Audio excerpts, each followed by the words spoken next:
Comment supprimer pour de bon une mauvaise habitude de ta vie? Comment se libérer d'une addiction? C'est ce qu'on va voir en détail dans cette vidéo. Il faut savoir qu'aujourd'hui, on vit dans une société où il n'a jamais été aussi facile de tomber dans les addictions.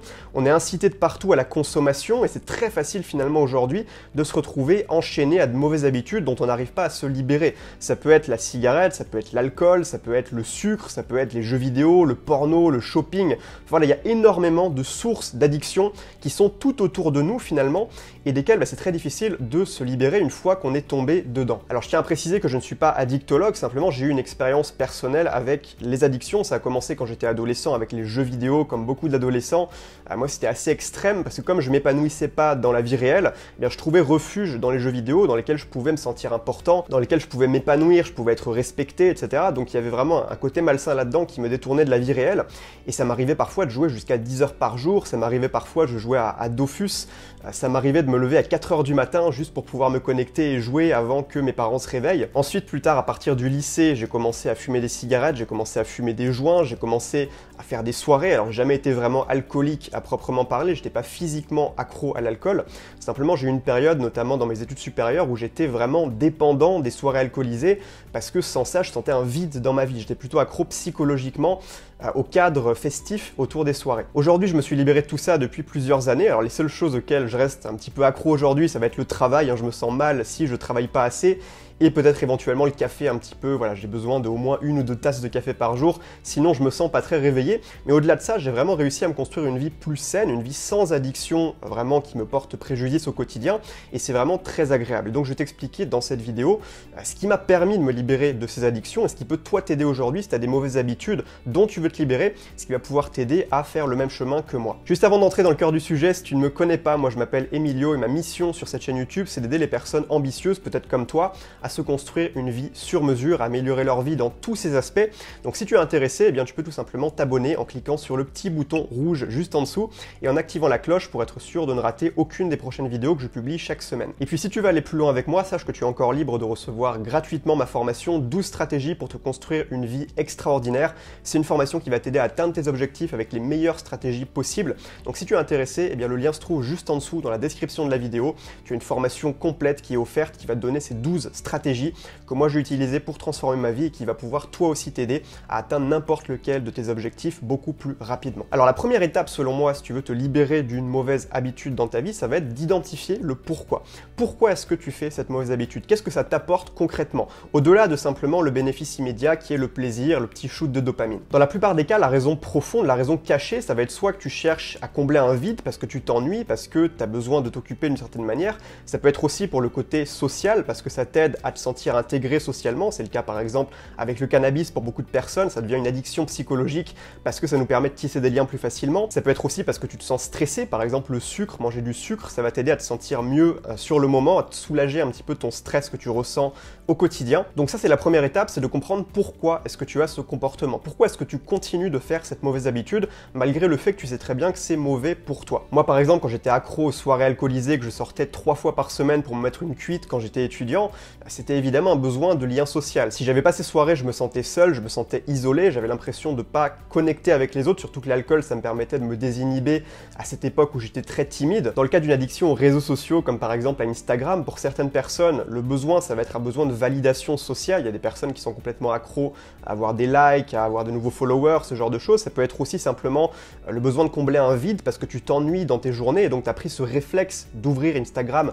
dès que tu t'ennuies, que tu ressens un petit vide. Si tu es accro au sucre ou à la malbouffe, comme je te l'expliquais, c'est peut-être parce que tu ressens du stress au quotidien, que tu as besoin de soulager d'une certaine manière et ça t'aide à te sentir un petit peu mieux sur le court terme. Donc demande-toi vraiment quelle est ma motivation profonde à poursuivre cette mauvaise habitude, cette addiction, malgré le fait que je sais très bien que c'est mauvais pour moi. Pourquoi est-ce que je continue? Pas simplement parce que ça m'apporte un petit plaisir sur le court terme avec le shoot de dopamine, mais surtout quelle est la raison enfouie, quel est le besoin psychologique que je comble à travers cette habitude. Une fois que c'est fait, la deuxième étape, ça va être de mettre en place une habitude de substitution.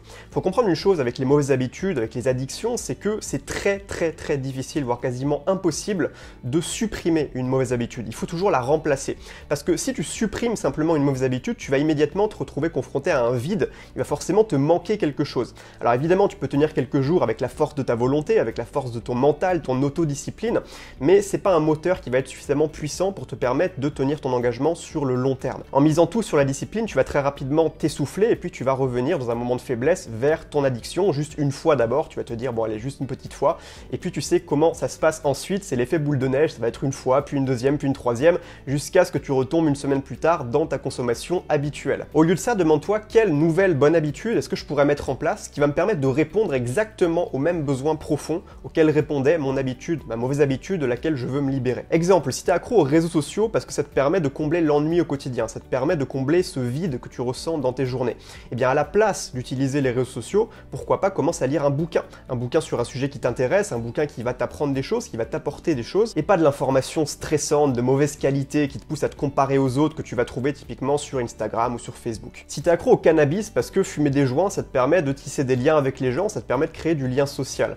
et bien pourquoi pas quand tu arrêtes le cannabis, commencer à faire du sport dans un club de sport, tu vas rencontrer des gens autour d'une passion commune, ça va te permettre de créer des liens non pas autour d'une activité destructrice, mais autour d'une activité saine dans laquelle tu vas faire quelque chose qui est bon pour ton corps, et en plus de ça, ça va te permettre de combler tes besoins sociaux tout aussi efficacement qu'avec ce que tu pourrais trouver en fumant des joints. Si tu es accro au sucre, que tu bouffes des bonbons, du chocolat devant Netflix absolument tous les soirs, et que ça te permet de calmer ton stress, ça te permet de te sentir mieux au niveau du stress, et bien pourquoi pas commencer à faire de la méditation tous les jours, une nouvelle habitude qui va être la méditation qui va te permettre de retrouver l'esprit zen, de retrouver une vie plus sereine, et puis aussi pourquoi pas, au lieu de manger des choses sucrées, malsaines, dégueulasses, pourquoi pas te faire des jus de fruits, des jus de légumes, manger des fruits que tu aimes bien, des choses comme ça, qui vont t'apporter les bons nutriments dont ton corps a besoin, qui sont sains pour toi, et qui en plus de ça vont te faire plaisir. Donc tu vois, il y a toujours une manière de détourner ton habitude pour y trouver le même plaisir, et trouver le même résultat que tu attendais, tout en ayant une habitude qui est beaucoup plus saine pour toi, qui n'est pas destructrice. Donc ça, c'était le deuxième conseil, mets en place une habitude de substitution, toujours remplacer une mauvaise habitude quand tu veux la supprimer, ne jamais juste essayer de la supprimer sans rien changer d'autre. C'est indispensable de aussi mettre en place une nouvelle habitude, une nouvelle bonne habitude qui va te permettre de remplacer la mauvaise habitude et d'en tirer au final le même bénéfice ou au moins un bénéfice similaire. La troisième méthode pour te libérer d'une mauvaise habitude, ça c'est une méthode un petit peu plus bourrin, un peu plus radicale,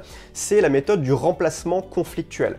Le remplacement conflictuel, ça consiste à mettre en place une nouvelle habitude ou alors te fixer un nouvel objectif dans ta vie qui va être complètement incompatible avec l'habitude que tu cherches à éliminer, ton addiction ou ta mauvaise habitude. Et finalement, en t'engageant pleinement dans cette nouvelle habitude incompatible avec ton addiction, eh bien tu vas finir par lâcher naturellement ton addiction parce que tu vas comprendre que c'est plus possible de continuer. Je vais donner des exemples concrets. Imaginons que tu sois fumeur aujourd'hui, tu veux arrêter de fumer. Un excellent moyen d'arrêter de fumer en utilisant le remplacement conflictuel, ce serait par exemple de t'inscrire dans un club de boxe et d'aller à l'entraînement 3 fois par semaine.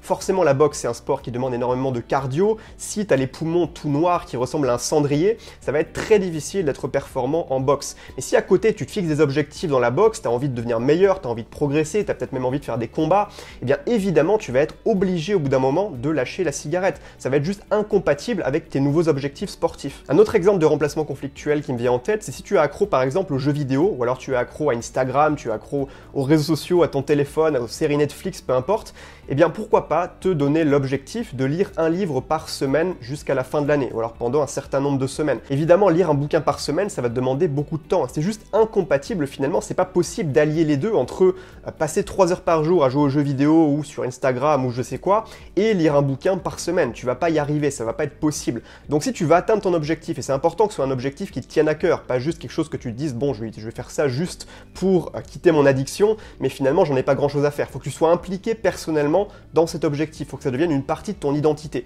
Mais dans ce cas-là, si tu t'engages pleinement à lire un bouquin par semaine, eh bien forcément, tu vas naturellement laisser tomber les jeux vidéo ou les réseaux sociaux parce que tu n'auras plus le temps pour ça. Ou alors tu vas simplement y aller 10 minutes par jour sur Instagram, ou tu vas jouer peut-être 30 minutes tous les soirs, mais tu vas passer la majorité de ton temps libre à lire des bouquins. Donc c'est une excellente manière de te libérer de mauvaises habitudes, c'est le remplacement conflictuel. Donc demande-toi comment est-ce que tu peux mettre ça en place dans ta situation, avec tes addictions à toi dont tu veux te libérer, et quelle nouvelle habitude tu pourrais mettre en place qui soit incompatible avec ta mauvaise habitude dont tu veux sortir. Et puis enfin, un dernier point dont je voudrais parler avant de terminer cette vidéo, c'est que si tu décides de te libérer d'une de tes mauvaises habitudes, vas-y à fond. N'essaie pas de diminuer progressivement. Par exemple, tu es fumeur aujourd'hui, tu fumes un paquet par jour, et c'est pas de te dire bon, je vais essayer de passer pendant une semaine à 15 cigarettes par jour, puis à 10, puis à 5. Ça va être de la torture psychologique, c'est quelque chose qui va te demander énormément d'attention, d'énergie mentale au quotidien. Ça va juste être un enfer à vivre. Alors que si tu arrêtes net du jour au lendemain, certes dans les premiers jours ça va être important d'utiliser ta volonté, c'est là que la volonté est utile, mais le truc c'est que tu vas beaucoup plus rapidement t'habituer à vivre sans ta mauvaise habitude. Donc finalement si tu compares le processus global entre arrêter progressivement et arrêter net ça demande toujours beaucoup moins d'énergie, beaucoup moins d'attention, beaucoup moins de temps, c'est beaucoup plus rapide. Et puis au final c'est beaucoup plus facile si tu rapportes ça à la durée parce que tu vas beaucoup plus rapidement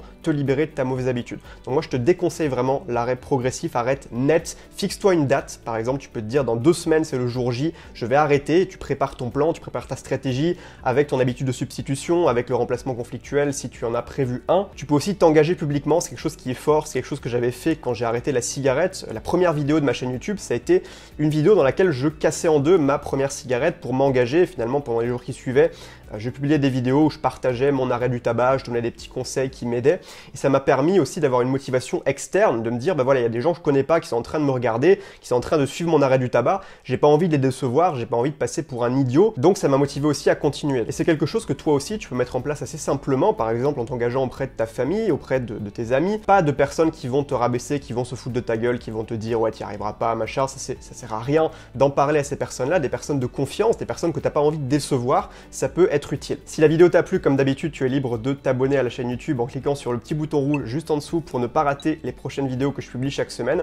Et puis si tu veux aller plus loin avec moi, encore une fois, tu as ma formation gratuite qui s'appelle 12 stratégies pour te construire une vie extraordinaire, dans laquelle on va aller beaucoup plus loin et je te donne vraiment les stratégies qui vont te permettre d'atteindre tes objectifs de la manière la plus efficace possible. Donc si tu es quelqu'un d'ambitieux, ne rate pas ça, le lien se trouve juste en dessous dans la description. Donc sur ce, moi je te souhaite de passer une excellente journée et je te dis à la prochaine pour une nouvelle vidéo. Ciao ciao.